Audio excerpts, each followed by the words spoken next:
दोस्तों नमस्कार। जैसा कि आप लोग पीछे पीपीपीसीएस प्री का 4 क्वेश्चन सॉल्व कर दिए थे। 5 क्वेश्चन हम लोग पूरा क्वेश्चन आज सॉल्व करेंगे का प्रयास करेंगे।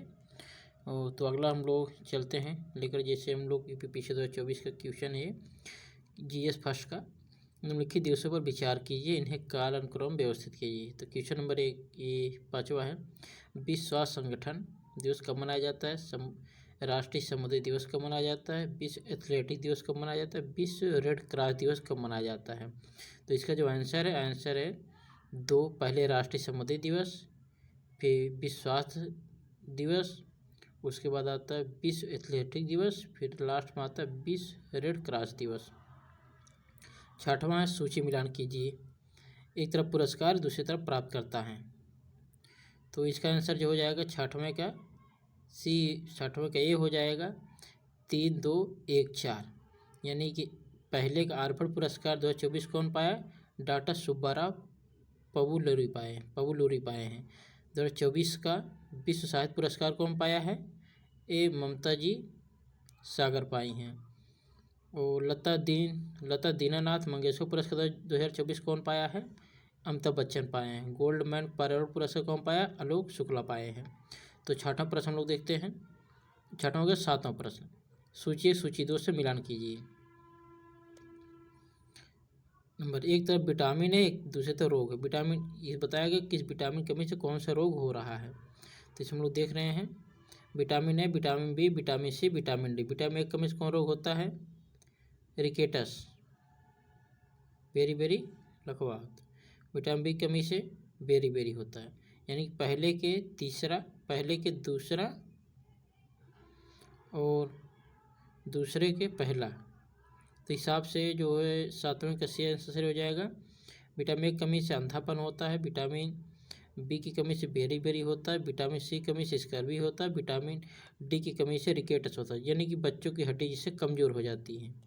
प्रश्न नंबर 7 देख रहे हैं हम लोग। 8 देख रहे हैं। वह जोड़ जहाँ गर्दन से सिर मिलती है उसे क्या कहा जाता है?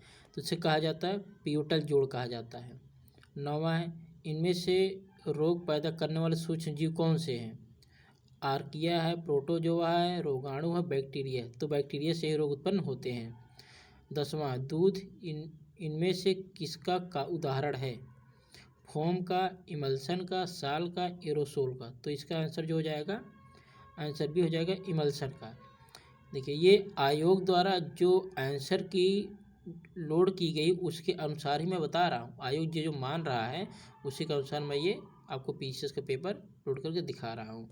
बाकी आप लोगों को अगर अच्छा लगे तो शेयर वगैरह कर दिया करो, नहीं तो आपकी इच्छा पर निर्भर करता है।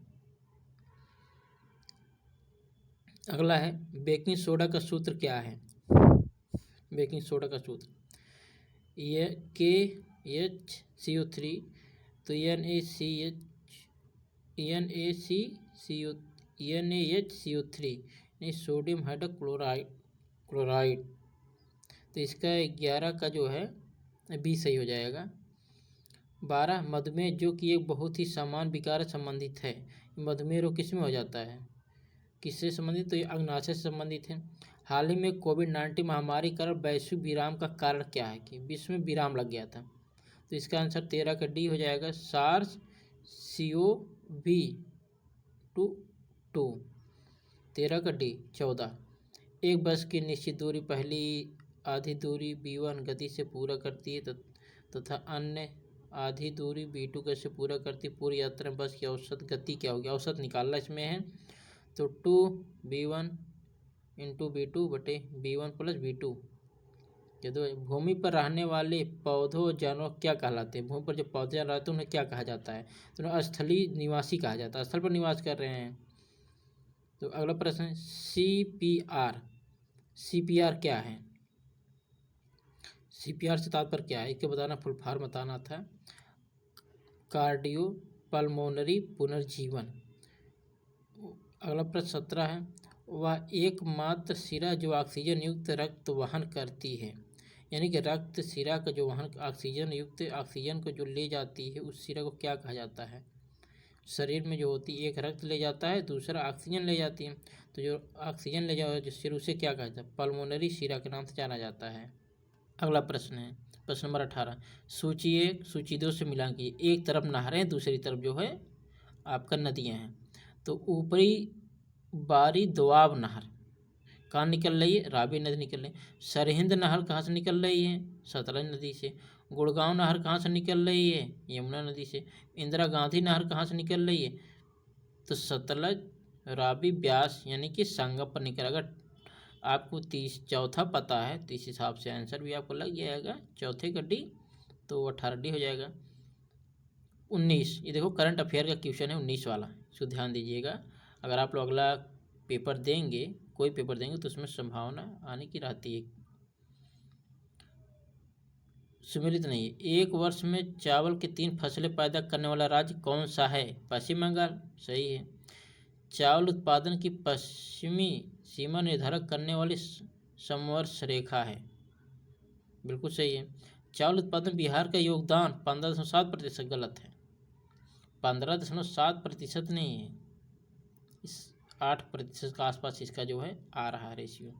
चावल के अधीन सर्वाधिक क्षेत्रफल राज्य कौन सा? उत्तर प्रदेश है, लेकिन सबसे अधिक चावल बोया जाता है लेकिन उत्पादन कम हो रहा है।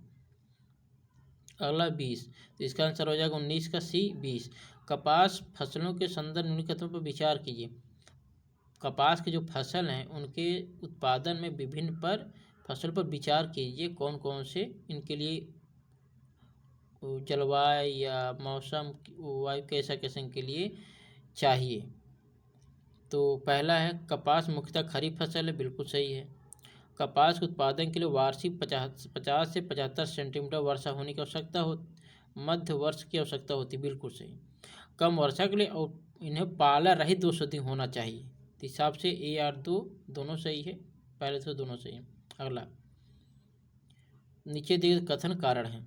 पता कथन है लाल मृदा भारत के दूसरे सबसे बड़े मृदा समूह को दर्शाती है, गलत है।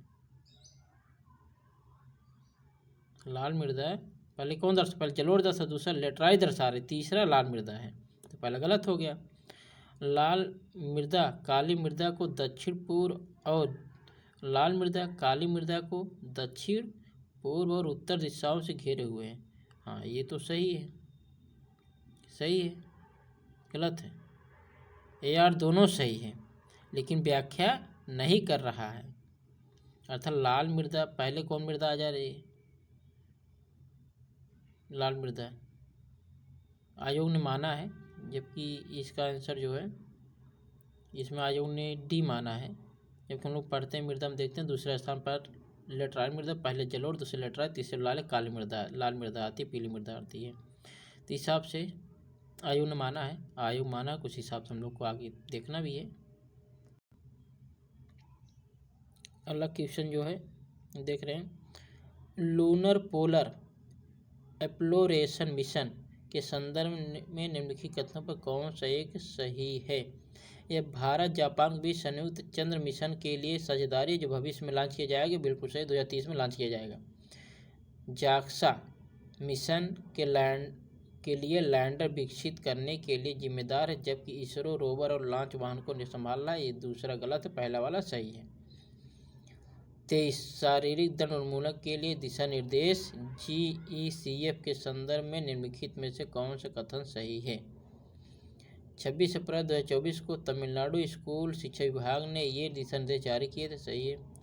दूसरा, ये दिशा निर्देश छात्रों के शारीरिक और मानसिक स्वास्थ्य की सुरक्षा करेगा, बिल्कुल सही, पहला दूसरा दोनों सही है। FLY 91 के संदर्भ में निम्नलिखित में कौन कथन सही है? ये भारत में शुरू की गई नई एयरलाइन है, बिल्कुल सही है। इसकी पहली उड़ान 18 मार्च 2024 को मनोहर अंतर्राष्ट्रीय हवाई अड्डे पर की गई थी, ये भी सही है, यानी 24 का भी सही है। भारत नेपाल भारत अंतर्राष्ट्रीय सांस्कृतिक सम्मेलन 2024 के संदर्भ में निम्नलिखित में कौन सा कथन सही है?